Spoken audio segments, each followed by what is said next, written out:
Sejam bem-vindos ao vídeo. No vídeo de hoje a gente vai ver um pouco da história do xadrez e algumas noções básicas do jogo. E o porquê desse vídeo? O xadrez se relaciona muito fortemente com a matemática, devido ao xadrez ser um jogo extremamente lógico. Tudo que você faz no xadrez é única e exclusivamente se usa lógica. Tanto que tem até um campeão mundial, foi campeão mundial na década de 30, que ele era um professor de matemática.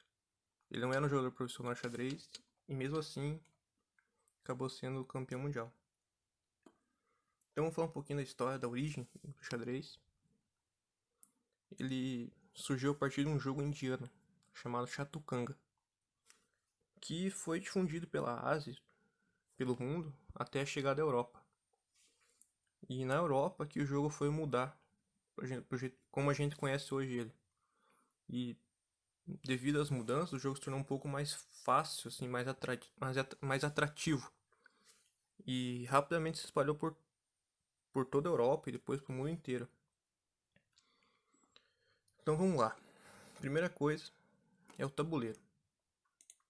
Esse é o tabuleiro de xadrez. Ele tem 64 casas, 32 são brancas e 32 são escuras. O tabuleiro de xadrez ele é composto por fileiras, por colunas e também por diagonais, como vocês podem ver. Então, por exemplo, essa aqui a gente chama de coluna A. Essa aqui é a coluna B e assim sucessivamente. O tabuleiro de xadrez ele tem essa notação, em que as fileiras elas vão de 1 a 8 e as colunas vão de A a H. Então, por exemplo, se eu quero dizer a casa B3, eu estou falando dessa casa aqui. Se eu quero me referir à casa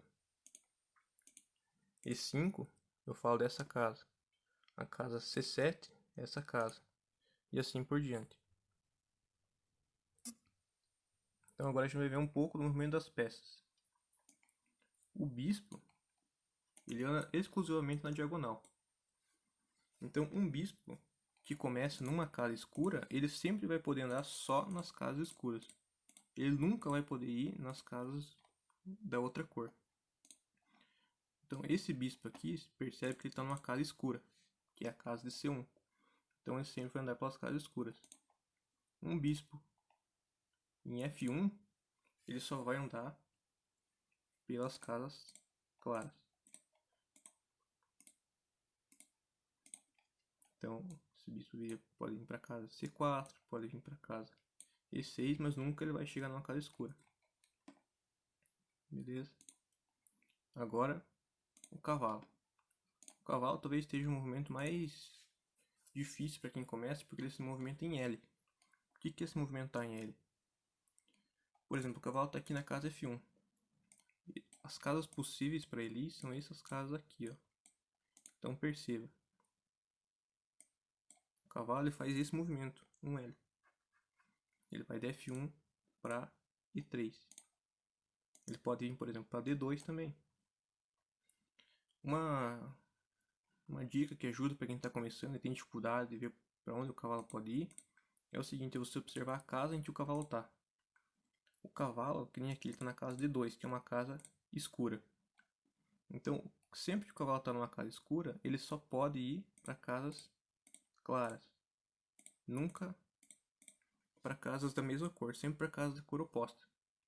Então essas casas que estão agora em vermelho são as casas possíveis para o cavalo. Quando ele vai para E4, que é uma casa clara, agora as casas possíveis para ele são as casas escuras. Isso é só uma dica para quem está começando, porque com o tempo, quando depois começa a jogar, isso fica muito natural. Agora vamos para a torre. A torre ela tem um movimento bem simples, que é ela se movimenta em colunas e fileiras, quantas casas ela quiser. Então a torre está aqui em B1, ela pode vir muito bem aqui para B4, para F4, depois para F5, né? A torre ela faz esse movimento que é bem simples.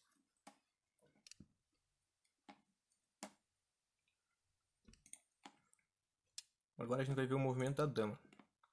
A dama também ela não é simples. Se você entende o bispo e a torre, a dama simplesmente faz duas coisas. Ela se move tanto por colunas e fileiras, quanto por diagonais. Então essa dama que está aqui na casa de D4, ela pode ir para muitas casas no tabuleiro. Ela vai para qualquer direção, quantas casas ela quiser. Então, por exemplo, a dama que ela está aqui, ela só não faz o movimento do cavalo. O resto ela faz qualquer movimento das outras peças. Então perceba, essa dama que está aqui em D4, ela pode ir para G4, pode ir para E2, para E5, para C5 e assim sucessivamente. Você perceba que a dama ela combina o movimento da torre e do bispo numa peça só. Então ela também não tem nenhuma dificuldade se você entende as outras peças. E por último, o rei das peças maiores. O rei ele tem um movimento muito simples, ele se move uma casa em qualquer direção. Então o rei ele pode ir para qualquer uma dessas casas em vermelho. Sombra uma casa em qualquer direção, seja coluna, fileira ou diagonal. Então o rei ele pode ir diagonal, pode andar para o lado, para cima, para baixo, para a esquerda, para a direita, para a diagonal, para outra. Então o rei ele sempre se move uma casa em qualquer direção. E agora o peão. O peão ele tem o movimento mais complicado das peças, porque ele se move diferente. Ele tem movimentos pouco diferentes. Por exemplo, o peão ele se move uma casa sempre para frente. Esse movimento natural do peão, sempre uma casa para frente. Porém, quando o peão está na casa inicial dele, que é a casa E2, nesse caso o peão, no primeiro lance ele pode andar duas. Só na primeira lance do peão é que ele pode andar duas casas. Depois que ele já andou duas, ele não pode mais andar duas de novo. Tem que andar de uma em uma até o final do tabuleiro. Só que ao contrário das outras peças, a captura dele não é igual ao movimento. Então, se eu tenho, por exemplo, um peão aqui na frente dele, um peão inimigo, eu não posso vir aqui e capturar esse peão. O peão ele captura na diagonal. Então, quando o peão está aqui na casa E4, ele capturaria um peão que está na casa D5. Esse peão aqui eu posso capturar. O peão que está imediatamente na frente dele não. Por isso que ele tem um movimento um pouco diferente. Mas também não é muito complicado. E agora eu vou mostrar para vocês aqui um fluxograma da ordem de forças e importância de cada peça. O rei, obviamente, como ele é o objetivo do jogo, ele tem um valor que não pode ser definido. Ele vale o jogo. A dama, ela vale 9. A torre, ela vale 5. O bispo e o cavalo, cada um vale 3. Os dois valem a mesma coisa. Tanto o bispo e o cavalo são peças da mesma força. E o peão vale 1, porque ele é a peça mais fraca. Beleza? Então agora vou mostrar os movimentos especiais. São os movimentos que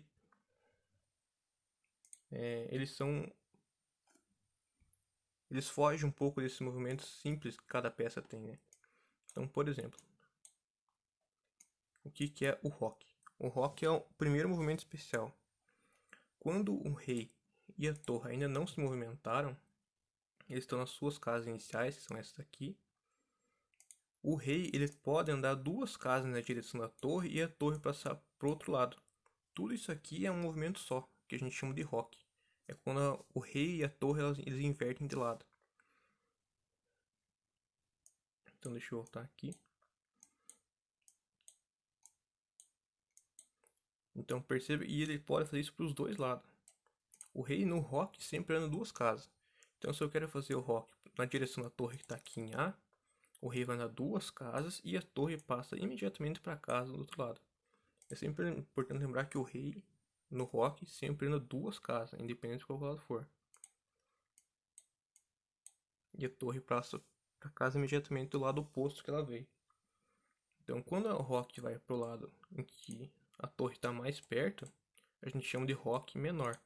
E quando o rei vai para o lado que está a torre mais longe, a gente chama de roque maior. Então, esse é o roque. Então, o outro movimento especial é o chamado en passant. Esse é um movimento um pouco mais complicado, porque, como eu já falei, ele envolve o peão. É outro movimento diferente do peão. Perceba o seguinte: quando o peão está na quinta fileira, seja o peão das brancas ou das pretas, e o peão adversário usa o direito dele andar 2 casas para evitar que você entre na captura dele, como a gente já viu com a captura diagonal. Então, é como se o peão que está aqui estivesse passando pelo seu momento, pelo lugar de captura. Então, nesse caso, você pode capturar esse peão aqui. Só que isso é uma habilidade especial, chamada en passant, que o peão está passando, você pega ele no caminho. Né? Então, esse é um outro movimento especial do peão. E ele só pode ser feito na jogada imediatamente aqui. Então, se as pretas, por exemplo, jogam o peão 2 casas para frente, eu resolvo fazer outro movimento de cavalo, no próximo lance eu não posso mais fazer, eu já só tenho uma chance, que é no lance em que o meu adversário moveu o peão 2 vezes para frente. Depois eu não posso mais fazer isso. Beleza? E o último movimento especial é a promoção no peão, que é quando o peão ele chega lá no finalzinho do tabuleiro, aqui. Quando ele chega aqui, na oitava fileira, no fim do tabuleiro, quando ele não tem mais para onde andar, ele pode ser substituído por uma outra peça, uma peça maior, que são essas peças aqui do fundo, né? Fora o peão e o rei. Você não pode ter 2 reis no tabuleiro. Então, se eu quiser pegar outra dama, eu posso. E aí eu vou ficar com 2 damas no tabuleiro. Isso é possível sim. Se eu quiser, eu posso pegar outro cavalo, outra torre. Eu escolho a peça que eu quero quando o meu peão chega no fundo. Então, esse é o outro movimento especial do peão.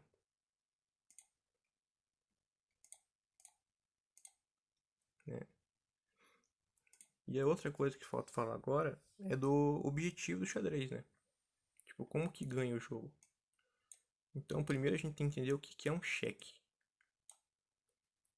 Um cheque é quando o rei adversário está no raio nessa minha peça. Por exemplo, a minha dama se move nessa direção, então ela está atacando o rei. Essa ameaça é chamada de cheque. O cheque nada mais é do que uma ameaça ao rei.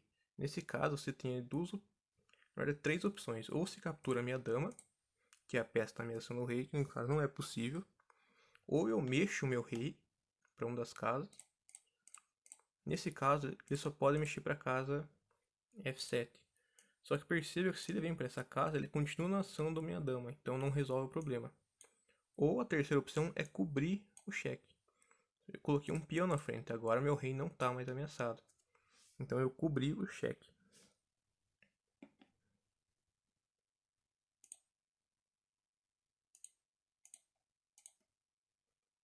Agora, o que é o checkmate? O checkmate é o fim do jogo. É quando você ameaça o rei adversário e ele não pode nem ir para nenhuma casa, ele não tem nenhuma casa de acesso, o cheque não pode ser coberto e também não pode capturar a peça que está ameaçando o rei. Quando você não pode defender o rei nenhuma das 3 formas, então é o checkmate. Por exemplo, imagine que as brancas joguem G4, avance peão a casa G4, I5, F3, dama H4. Isso é checkmate. Por quê? O rei não pode nenhuma casa para se livrar do cheque. A única casa que ele pode é F2, mas continua ameaçado, então não resolve nada. Não tem nenhuma peça das brancas. Nenhuma. Nenhum dos 8 peões, nem das 8 peças que possam ir nessas 2 casas aqui para defender. Nenhuma tem esse movimento. Opa, o rei fujão. E também não tem não tem nenhuma peça das brancas que possa capturar minha dama preta. Nesse caso, é checkmate e acaba o jogo. Então, nesse caso, as pretas venceram.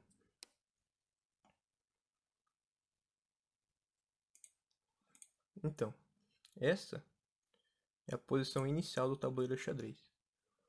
Como que eu monto a posição? Vamos lá. Essa posição eu vou ensinar vocês a montar umas peças no tabuleiro xadrez. Então, os peões, eles sempre vão na segunda fileira. 8 peões. Eles sempre ocupam toda a segunda fileira. Nos cantos, na coluna A e H, vão as torres. Né? Sempre também notar que as brancas sempre vão. Põe suas peças inicialmente na coluna 1, na fileira 1 e 2, e as pretas vão ficar na 7 e 8. Isso é uma regra bem importante também. Uma coisa que também ajuda vocês a perceber é que sempre a casa da direita é branca. Isso também ajuda a localizar na hora que estiver arrumando o tabuleiro. Continuando. Depois das torres vem os cavalos. Depois dos cavalos, os bispos. E aqui que a gente se confunde às vezes quando está começando a arrumar o tabuleiro. Que a dama sempre vai na casa na coluna D. Então, D de dama, coluna D. Outra coisa que ajuda também, que a gente costuma falar para quem começa, é que dama branca, casa branca, dama preta, casa preta. Quando eu estiver montando as peças pretas, vocês vão ver. Então, e por último, o rei na casa que sobra.